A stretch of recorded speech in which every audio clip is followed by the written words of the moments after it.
Bismillah ar-Rahman ar-Rahim. Welcome to the Ramadan reminder series for the year 1447 after Hijrah, concurring with the year 2026.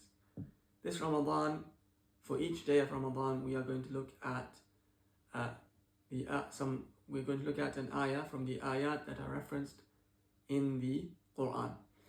So, or the signs that Allah mentions or discusses in different parts of the Quran.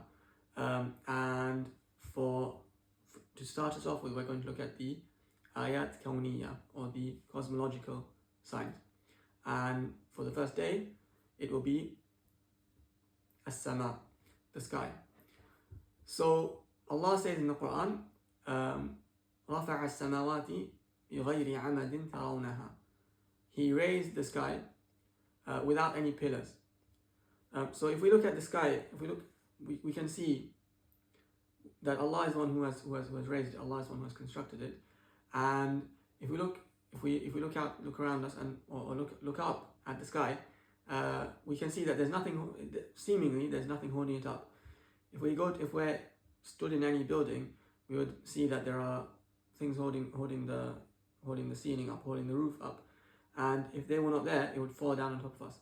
But we can see with the sky, there doesn't seem to be anything holding it up, yet Allah has raised it in such a way that it's not falling down on top of us. And then there's a verse in the Quran in Surah Al-Mulk where Allah says, الَّذِي خَلَقَ سَبْعَ سَمَوَاتٍ طِبَاقًا. He is the one who has created 7 heavens, سَبْعَ سَمَوَاتٍ طِبَاقًا, stacked upon each other. So we know as well that there are those 7 heavens. We can only see as-sama ad-dunya, the lowest one. That's what's visible to us. But there are 7 heavens stacked on top of each other. And Allah is one who has created them. We know that Allah says in Surah Al-Hijr, Surah Al-Hijr, وَجَعَلْنَا السَّمَاءَ سَقْفًا مَحْفُوظًا. We made the sky a ceiling, a protected ceiling. So it's above covering over the earth. It's a ceiling in that way, and it's protected as well. Who is the one who protects it?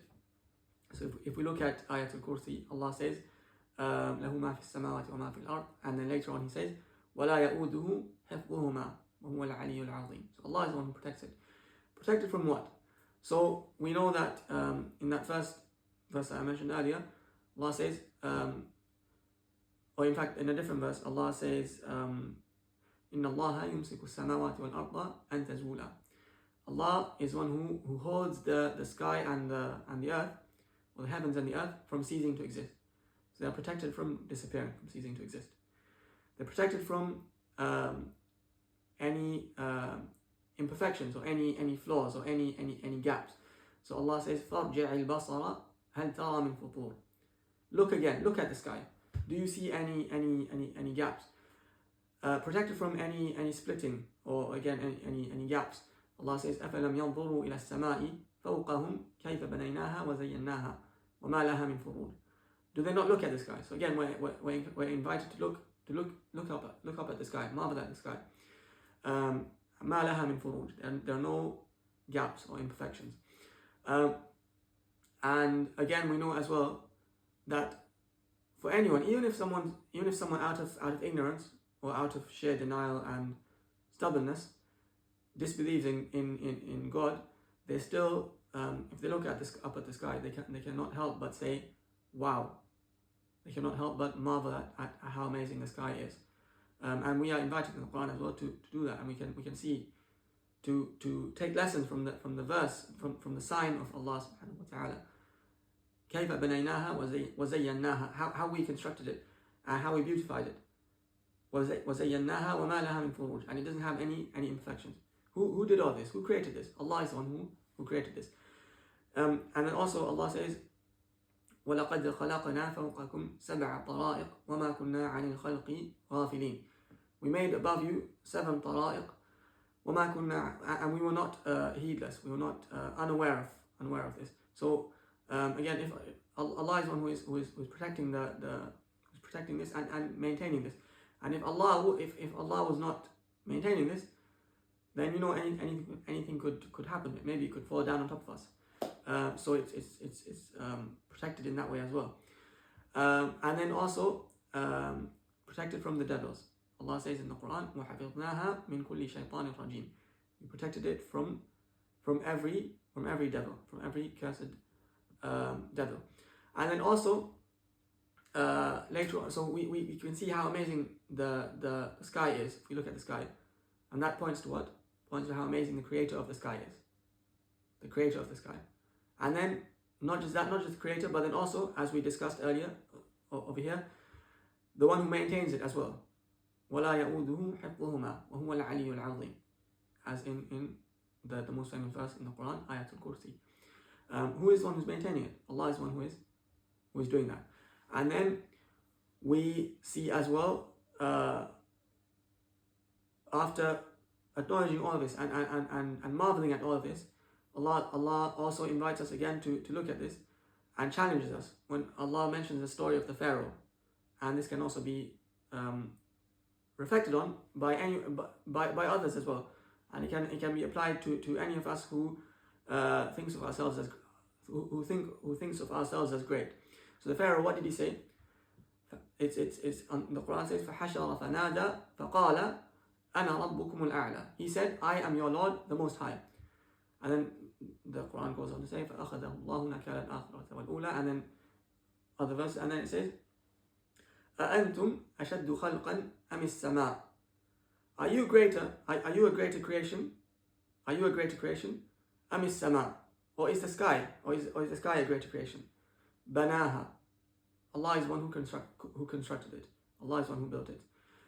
So we look at the sky, we marvel at the sky, we can see how amazing and how great the sky is. The sky, in all of its greatness, even the sky is a creation of Allah. So if we then think of ourselves as great, like the way the Pharaoh thought of himself as great, he said that I am your Lord. We should remember this, that the sky is far greater than us, and the sky itself is also a creation of Allah.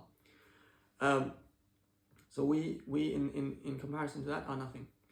And then lastly, wrapping up, the Day of Judgment.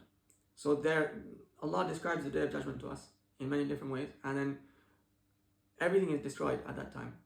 Everything ceases to exist. Everything is destroyed, including the sky. Something as great as the sky, Allah says, إِذَا السَّمَاءُ انْفَطَرَتْ. On the day when the sky will split, will be torn apart. Futur will appear. So we saw how earlier, the verse I mentioned earlier, there's no futur in it, right? فَارْجِعِ الْبَصَرَ هَلْ تَرَى مِنْ فُطُورٍ. On the Day of Judgment, انفطرت, the sky will tear apart. And then also ما لها من فروج. Before as was mentioned in the verse, there's no splitting in the sky, right? No gaps. Then إذا السماء انشقت. On the Day of Judgment, on the day when the sky will tear apart or be split apart. So that's showing us how great the Day of Judgment is. So there's so much for us to reflect on, just looking at the sky. Look up at the sky, marvel at how great it is, and remember how great the one who created it is. And not just created it, how great as well must be the one who is maintaining it right now. Without the one who is maintaining it, without it being maintained, the sky, all of these things could happen to the sky, and yet it's being maintained by the one who is so great, by the same one who created it. And then also, how great must be the Day of Judgment when this sky that we can see now, we can't imagine it tearing apart or splitting apart. On that day, the Day of Judgment all of that is going to happen to it. How great must be the Day of Judgment, and then how great must be the one who is in charge of the Day of Judgment, the Day of Judgment. Maliki Yawmiddin, Master of the Day of Judgment. So may Allah subhanahu wa ta'ala allow us and help us to reflect on all the signs and verses that He has given us, and to take lessons from these. First and foremost, this one that we've discussed so far today, as-sama, the sky, and then also all of the others, and we'll leave it there for today on this on this first episode. I'll see you in the next episode, inshallah. Assalamu alaikum.